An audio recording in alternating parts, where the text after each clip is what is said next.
राधे राधे, जय श्री कृष्ण। हमने आपको माघ मास 25वें अध्याय की कथा सुनाई थी। उसमें वह जो भयंकर प्रेत था, पिशाच था, वह जो ब्राह्मण से कहने लगा कि हे ब्राह्मण, तुम हमारा उद्धार करो।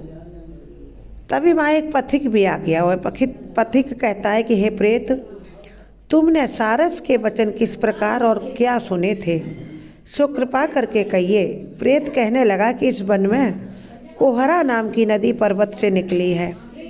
मैं घूमता घूमता उस नदी के किनारे पहुंचा और थकावट दूर करने के लिए यहाँ पर ठहर गया। उसी समय लाल मुख और तीखे दांतों वाला एक बड़ा बंदर वृक्ष से उतरकर जल्दी से वहाँ पर आया जहाँ एक सारस सोया हुआ था। उस चंचल बंदर ने कई एक पक्षियों को देखकर उस सोए हुए सारस को दृढ़ता से पैरों से पकड़ लिया और तो सब पक्षी उड़कर वहाँ से चले गए, परंतु सारसी भयभीत होकर रोने लगी और वहीं पर रुक गई। नींद के दूर होने तथा भय से नेत्र खोलकर सारस ने बंदर को देखा कि कुछ सारस सो रहा था। अचानक सारस चौंक गया। उसने देखा कि बंदर हमारी टांग खींच रहा है और वह सारस बंदर से मधुर वाणी में कहने लगा कि हे बंदर भाई, तुम बिना अपराध मुझको क्यों दुख देते हो, मुझे क्यों घसीट रहे हो। इस संसार में राजा भी केवल अपराधियों को ही दंड देता है, निरपराध को तो राजा भी दंड नहीं देता। तुम मुझे क्यों खींच रहे हो।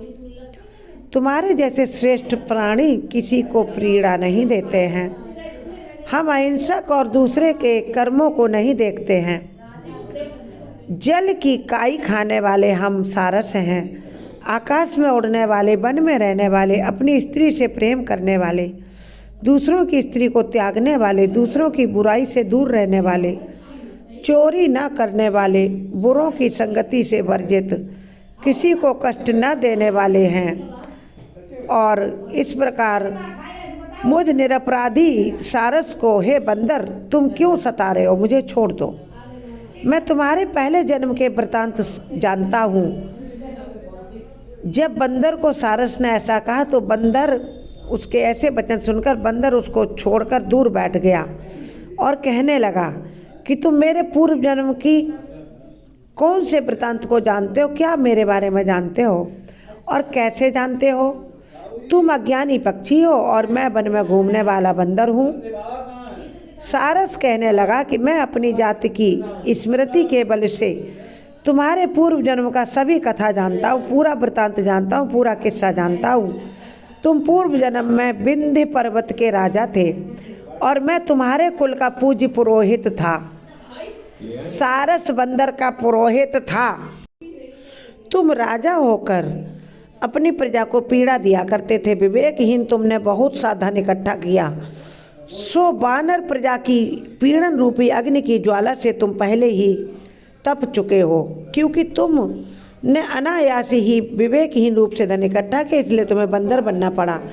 पहले तुम कुंभीपाक नरक में गिराए गए। तुम्हारे शरीर को नरक में 3000 वर्ष बीत गए। फिर नरक से निकलकर बचे हुए पापों के कारण तुम अब इस बंदर की योनि में आए हो और मुझको मारना चाहते हो। पूर्व जन्म में तुमने ब्राह्मण के बाग से लूटकर बलपूर्वक फल खाए थे। उसका यह भयंकर फल हुआ कि तुम वानर और वनवासी हुए और फल पेड़ों से तोड़ तोड़ कर तुम अब फल खा रहे हो। प्राणी अवश्य में अपने किए हुए कर्मों को भोगता है, इसलिए इसको देवता भी नहीं हटा सकते। इस प्रकार मैं सारस का जन्म लेकर भी अज्ञान से मोहित नहीं हुआ। इतनी कथा कहकर बानर कहने लगा कि यदि ठीक ही जानते हो तो बताओ, तुम पक्षी क्यों हुए। पक्षी कैसे हुए, तुम तो ब्राह्मण थे, तुमने सब अच्छे कर्म किए, तुम क्यों सारस पक्षी हुए। तब सारस कहने लगा कि मेरी दुर्गति का कारण भी सुनो। तुमने नर्मदा नदी के किनारे पर सूर्य ग्रहण के समय बहुत से ब्राह्मणों के निमित्त 100 ढेर अन्न के दान किए थे। मैंने पुरोहिताई के मध्य से थोड़ा सा ब्राह्मणों को दिया और बाकी सब मैं आप अपने घर उस ढेर अन्न के ढेरों को हर कर अपने घर ले गया। इन ब्राह्मणों के द्रव्य का अपहरण किए जाने के पाप से मैं पहले काल सूत्र नरक में फिर रक्त कर दूं नरक में, जहाँ पर बड़े बड़े कीड़े थे, और रक्त तथा पीप से भरा हुआ नाभि तक नीचे सिर और ऊपर पैर किए हुए पीप चाटता हुआ उस दुर्गंध वाले नरक में कीड़ों आदि से काटा जाकर 3000 वर्ष तक उस यातना को भोगता रहा। मैं नरक के दुख का वर्णन नहीं कर सकता। फिर नरक की यातना से मुक्त होकर यह सारस का जन्म पाया, क्योंकि पूर्व जन्म में मैं अपनी बहन के घर से कांसे का बर्तन मैंने चुराया था। इसको मैंने एक जुआरी को दिया, इसी से मैं सारस योनि में आया। यह मेरी स्त्री पिछले जन्म में ब्राह्मणी थी, इसने भी कांसे की चोरी की थी, इसी से मेरी स्त्री और सारसी हुई। यह सब मैंने तुमसे कर्म फल कह दिया। कर्म के फल से कोई नहीं बचता है, और कर्म का फल चाहे देवता करे या मनुष्य, सबको भोगना ही पड़ता है। इसलिए हे बंदर, तुम बहुत ध्यान से सुनो और अब भविष्य की बात भी सुनो। यह सब मैंने तुमसे कर्म फल कह दिया, अपना कह दिया और अपना तुम्हारा कह दिया और अपनी पत्नी का भी बता दिया। अब भविष्य की भी बात भी सुनो। इससे पहले माता लक्ष्मी के सभी भक्त माता लक्ष्मी की कृपा चाहने के लिए माता के चरणों में सब्सक्राइब लाइक समर्पित करके जय माँ लक्ष्मी कमेंट बॉक्स में लिखें, और वीडियो को लाइक शेयर अवश्य करें। हमारे चैनल के अन्य वीडियो भी देखें, अच्छे लगे तो लाइक शेयर करें। अब सारस कहता है कि तुम भविष्य की बात भी सुनो। अब मैं तुम और यह मेरी पत्नी भी हंस होंगे अगले जन्म में, और काम रूप देश में सुख से निवास करेंगे। फिर इसके पश्चात गौर योनि में जाएंगे, फिर जाकर दुर्लभ मनुष्य योनि को प्राप्त करेंगे। इसमें मनुष्य पाप और पुण्य दोनों ही कर सकता है। इस प्रकार शिव की माया से यह सारा जगत मोह को प्राप्त होता है। इस प्रकार सारस जो है ना बंदर को बताने लगा पूरे पूर्व जन्म की कथा, और अगले जन्म में क्या होगा और उसके अगले जन्म में भी क्या होगा, वह सब सारस ने बंदर को बताया।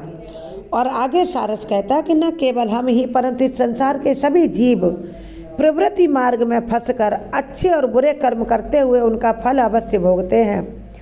प्रभु की माया सभी को अपने फंदे में फंसाकर उनसे अच्छे या बुरे कर्म उनकी प्रवृत्ति के अनुसार, उनके कर्मों की गति के अनुसार अवश्य करवाती है। कर्मों की गति गहन है, इसलिए सब प्राणियों को धर्म का सेवन करना चाहिए, धर्म का काम अवश्य करना चाहिए, क्योंकि यही जीवन है। और सभी प्राणियों को धर्म के काम अवश्य करने चाहिए। देवता, असुर, मनुष्य, व्याघ्र, कीड़े मकोड़े सभी से कंटक रूपी मार्ग नहीं छूटता है। केवल वेदांत, वेदों को जानने वाले योगी ही इस मार्ग से बच सकते हैं। इसी कारण बड़े बड़े ब्राह्मण, बड़े बड़े महात्मा, बड़े बड़े ज्ञानी भी कर्म फल को टाल नहीं सकते। उपाय से तथा बुद्धि से कोई भी इसको नहीं बदल सकता। तुम पहले राजा थे, फिर नरक में गए, अब बंदर की योनि में वन वन में भटकते फिर रहे हो, और फिर भी ऐसा ही जन्म पाओगे। ऐसा विचार कर आनंद पूर्वक और धैर्य पाक धर कर विचरते हुए काल की प्रतीक्षा करो। तब बंदर ने कहा कि पहले जन्म में मैं तुम्हारी पूजा करता था, अब तुम मुझको प्रणाम करते हो। तुम जाति के स्मरण से मेरे पूर्व जन्म के वृतांत को जानते हो। आनंद पूर्वक रहो, तुम्हारा कल्याण हो। तुम्हारे वचनों को सुनकर मैं मोह रहित होकर वन में विचरूंगा। ऐसा बंदर कहने लगा सारस से कि पहले तुम हमारे पुरोहित थे, मैं तुम्हें प्रणाम करता था, अब मैं बंदर हूँ, तुमने मुझे प्रणाम किया और कहा मुझे छोड़ दो, मैं तुम्हें सता रहा था। तो बंदर कहने लगा अब मैं आनंद पूर्वक विचरूंगा। तुमने आगे का भी कह दिया है विवरण। प्रेत कहने लगा कि हे पथिक, मैंने नदी के किनारे पर बंदर और सारस के यह आपस की बातचीत सुनी, यह संवाद सुना, तब मुझको बोध हुआ और ज्ञान हुआ और मोह तथा शोक का नाश हुआ। अब अगले 27वें अध्याय में आगे की कथा हम आपको सुनाएंगे। तब तक जुड़े रहिए हमारे इस चैनल से, हमारे चैनल का वीडियो देखिए, और एक रिक्वेस्ट है, प्लीज़ चैनल ज़रूर सब्सक्राइब करिए, क्योंकि ये छोटा सा आपका हमें सपोर्ट है, जिससे हमारा थोड़ा मनोबल बढ़ता है और हम आगे आगे आपके लिए और चीज़ें लाते रहते हैं। आज हमने आपको हमारे शिव मंदिर की परसों स्थापना होगी, तो आज से पूजा शुरू हो गई है। उसका एक लाइव वीडियो हमने आज डाला है। रात को हम भजन सुनाएंगे आपको लाइव, और कल भी लाइव पूजा का हम दिखाएंगे आप सबको। लाइव पूजा ज़रूर देखिएगा। और परसों नगर भ्रमण होगा शंकर जी के बारात का, वो भी। प्रेम से बोलो जय माँ लक्ष्मी।